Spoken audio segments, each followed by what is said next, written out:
So listen to this. People forget this now, but for the first 5 years after Sir Alex took over Manchester United, they finished in the bottom half of the table more often than not.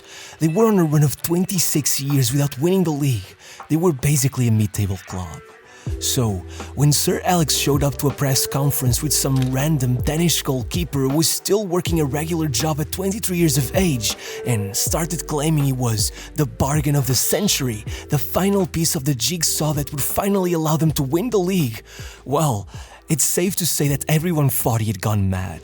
No one could believe this nobody was their savior, though secretly, his background story basically made him the chosen one from before he was even born.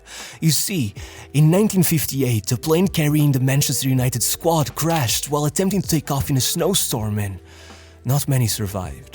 Still, against all common sense, 21-year-old survivor Bobby Charlton then led the club to one of their most glorious eras. But what almost nobody realizes is that, at the same time, 500 miles away from the crash, the leader that would succeed Bobby Charlton 3 decades later had already been named. That same year, somewhere close to Gdansk, a Danish tourist found herself looking for a way into a sold-out play when she spotted one of the musicians holding 2 tickets in his hand. She gathered some courage, asked him to bring her with him, and he did. The name of that play was A Taste of Honey. The story was set in Manchester and the main character was named Peter. After that day, the girl ended up staying in Poland for 6 months before she finally returned home. Meanwhile, the Polish boy, eager to follow love all the way to Denmark, went and applied for a visa. But deep into the Eastern Bloc, he was told he could only leave if he agreed to work as a spy for them. At first, being deeply anti-war after having lost his father in the bombings and his mom to a concentration camp, he refused. But they persecuted him for it. So, in an act of desperation, he agreed, planning to report himself to the authorities once in Denmark, hoping to be given exile. But instead, they forced him to become a double spy. Regardless, a few years later, as the couple gave birth to a baby boy, they named him after the character from the play in which they met. They named him Peter Schmeichel. Still, I'm sad to say this love story was not a fairy tale. Through all these troubles, Schmeichel's father developed a problem with alcohol. He was an angry man who was obsessed with the idea of making Peter into a top-class pianist, but instead, he ended up being the one who pushed him away. In Peter's words, aside from the piano, my dad had another talent. He was good at shouting. That kept me out of the house. And one day, I found myself in a pitch watching a training session. That's when the coach came up to me and asked me, "Why don't you go in goal?" And that's where I have been ever since. And though his father repeatedly told him he was a fool for thinking he'd ever make it as a footballer in a country where there still wasn't a single professional club, Schmeichel's brain just couldn't compute the idea of him ever failing. As he explained, from the time I was a child, if someone did something that I hadn't done before, it was of the utmost importance that I do it even better. If someone jumped 2 meters, I had to jump 3. If someone was climbing somewhere, I had to climb higher. I wanted to do stuff that was impossible to other kids. There was no doubt what my father wanted me to do, but nothing could stop me. So, by the age of 18, he was, in his own words, living a double life, having to work a regular job to sustain his football career at third-tier Gladsaxe Hero. Schmeichel first worked in the dyeing department of a textile factory, eventually having to quit in order to become a janitor at an old people's home, since the fumes were destroying his lungs. Even 3 years later, as he made it to Vido AIF in the first division, he had to keep working, going from a desk job at the WWF to working for a flooring company and then in advertising. But by 23, with a second child on the way and his team getting relegated, well, it probably would have been the smart decision to give up. But Schmeichel wasn't just confident, he was borderline delusional. As Brian Laudrup would one day say, when God was creating him, he dropped him in the pot of self-belief. So, instead of quitting, the next year he dragged Vidoa back to the first tier and got signed by Brondby. Still, though that finally allowed him to quit his day job, even Brondby had only gone professional 8 years before, and as much as Schmeichel even got called up to the national team after leading them to their second ever league title with an all-time record 9-point lead in his very first season, well, none of that mattered. 5 years later, he had made that 4 league titles already, and yet, as he approached his 28th birthday, he was stuck. No scouts were watching the Danish league, and in order to get far enough in the European competitions to get their attention, he would need a miracle. So, Schmeichel performed the miracle. Having somehow managed to beat Eintracht Frankfurt in the first round of the UEFA Cup, Schmeichel began by completely nullifying Ferencváros, then the Bayer Leverkusen of 3-time Bundesliga top scorer Ulf Kirsten, and after finally conceding a goal to torpedo Moscow in the form of an absolute rocket of a volley, he proceeded to save the penalty that put Brondby through to the semi-finals against Rudi Voller's Roma, where after making it 7 matches with only 1 goal conceded and holding the draw until the 87th minute of the second leg, he was betrayed by a rebound that honestly looked to be offside. Regardless, even if Schmeichel may have felt robbed of a place in the final, he did get something else, because a couple months later a certain Scottish man showed up to watch one of his training sessions, and as Sir Alex would describe them, when I saw him, he was a massive man with a wingspan like an aeroplane. I kept saying, "God, you'll fill my goal, they'll never get by you." I asked him, 27 years old, "Where have you been all this time?" So, with Sir Alex having tried 4 different keepers in the previous season alone, despite him admitting that, of course I was worried bringing some Danish goalkeeper into the English game, you know what they say, desperate times call for desperate measures. In the words of Steve Bruce, if we're being honest, none of the guys knew much about him, but from the first day he walked into the dressing room, it's like he said, "Hi, I'm Peter Schmeichel and I'm as big as Man United." From the get-go, he was nutmegging strikers, pulling off 60-yard long throws, diving in feet first, head first, and above all, with his famous star jump. As Gary Neville would say, he was a man mountain. You just knew he'd destroy anything in his path. Not to mention that he knew exactly how to get inside their heads. In his own words, "I'm gonna be so arrogant that all of these players, they will hate me. I would look through them, wouldn't even acknowledge their presence. I wanted them to think about me and not ever have a chance to score a goal." However, after 15 clean sheets in his first 25 games and a 2-point lead by Christmas, they choked. And as Schmeichel admitted, coming off that season, I was mentally drained. I was a little sick of football. Not just because of Man United, but because with the Laudrup brothers clashing with the manager and quitting the national team, Denmark had missed qualification to the Euros. However, a mere 9 days before the start of the tournament, the greatest plot twist in football history happened. Yugoslavia, who had finished above them, descended into civil war, and after being banned from the tournament, UEFA called up Denmark instead. Upon hearing the news, Brian Laudrup decided to return to the team. His brother Michael, however, did not even bother coming back from holiday as he thought their chances of success were far too low for him to go back on his word.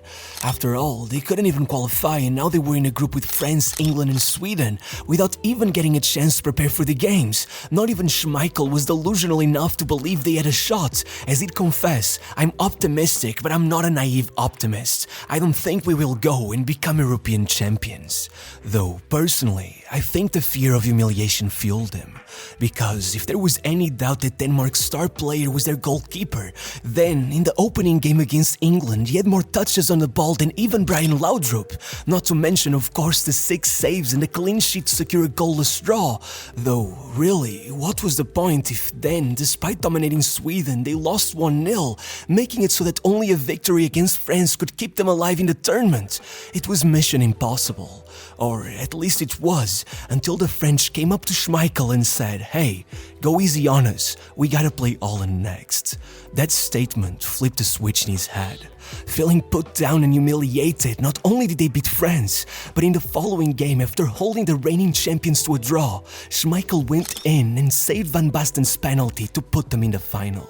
Now, it was only world champions Germany between them and a miracle. Such was the lack of belief in them that in the preview of the game, both reporters agreed that, logically, Denmark has no chance at all of winning this match. But then, as weird as it sounds, the kit sponsors presented Schmeichel with a special shirt for the final. His teammates mocked them, saying it looked terrible, but Schmeichel didn't see it. In his own words, "They all said it was ugly, but I thought it was the most beautiful shirt I'd seen in my life.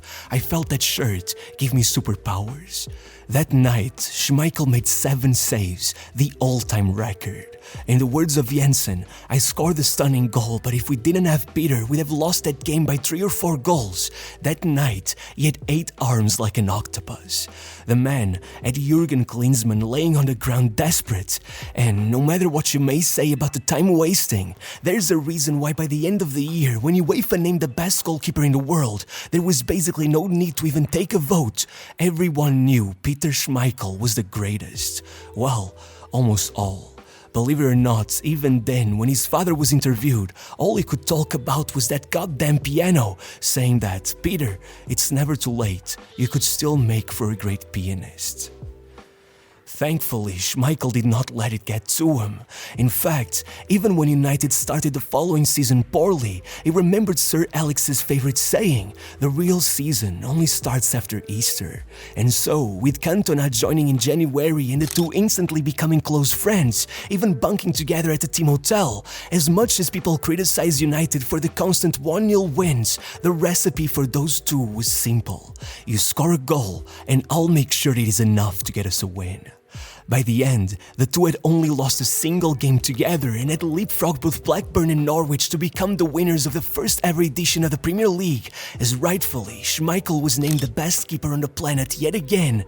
And still, you want to know just how crazy this man was? Midway through the following season, when United squandered a 3-0 win to Liverpool, Sir Alex, also famous for his temper, decided to confront him. And as Gary Neville told it, it was the most ferocious argument I've ever seen. It only ended with Sir Alex kicking Schmeichel out of the club as the keeper stormed out. But thankfully, the next day, despite both refusing to back down, a couple hours later, in what should have been Schmeichel's last ever team meeting, he waited for Ferguson to leave first so he could apologize to his teammates. And as he said it himself, then, it just never sacked me. It was never ever mentioned again. What he didn't realize was that Ferguson had stood outside the door and listened to the whole thing. Had Fergie just kept walking, he would have made the biggest mistake of his career. United was nothing without Schmeichel. And you want to know why I'm so sure of that? Because that year, even through all of that, they won the domestic double. Yet the next one, even though he kept 21 clean sheets, a record that to this day has only been outdone by Petr Cech, he did so while missing 10 league matches through injury. And out of those 10, United only won 5 and lost the league title by a single point. Yet, the worst was that had they won it, they would have taken 5 Premier League titles in a row, as the following season, even with the famous class of '92 taking over as pundits claimed you couldn't win anything with kids. Well, I think it was sort of like riding a bicycle. When you first start, you put on training wheels to make sure something is there to hold you in place once you inevitably lose your balance. And when they did, Schmeichel was their training wheels, and nothing proved that more than their infamous clash against Newcastle.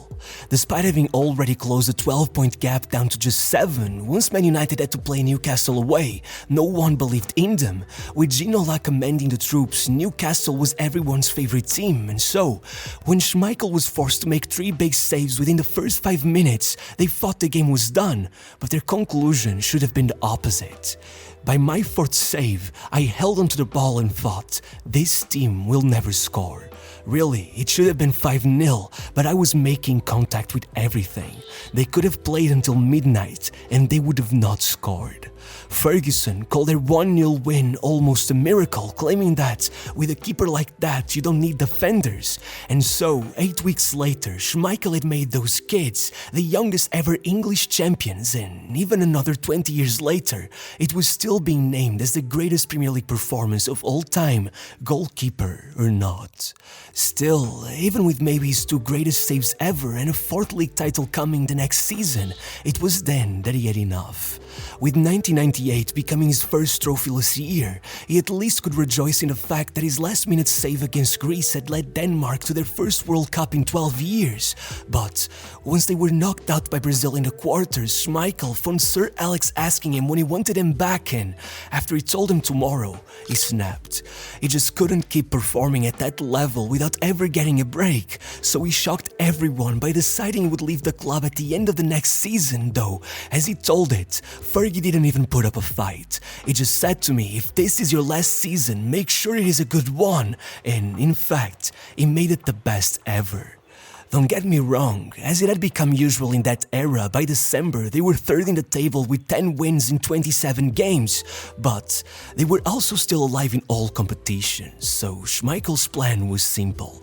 He decided he would not lose another match, and by March, as he saw Zamorano dive for a header and made himself 7 feet tall and 8 feet wide in order to put United in the UCL semi-finals, they should have known he'd go through with his plan. If not then definitely once he stopped Bergkamp's penalty to send that game into extra time and allow Giggs to score the goal that put them in the final of the FA Cup, that made it so that by May, having now gone 27 matches unbeaten, he was within 3 games of a treble. And well, since in his own words there was no way we were ever losing against Tottenham, quickly he had made it 5 league titles in 7 seasons, then 7 days later another double, and finally came his last game in a United shirt, a UCL final against Bayern Munich without Roy Keane and with the captain's armband in his possession. However, when 5 minutes in, Basler's free kick bounced off the wall and went in, the odds of a nightmare ending to his United career were monumental.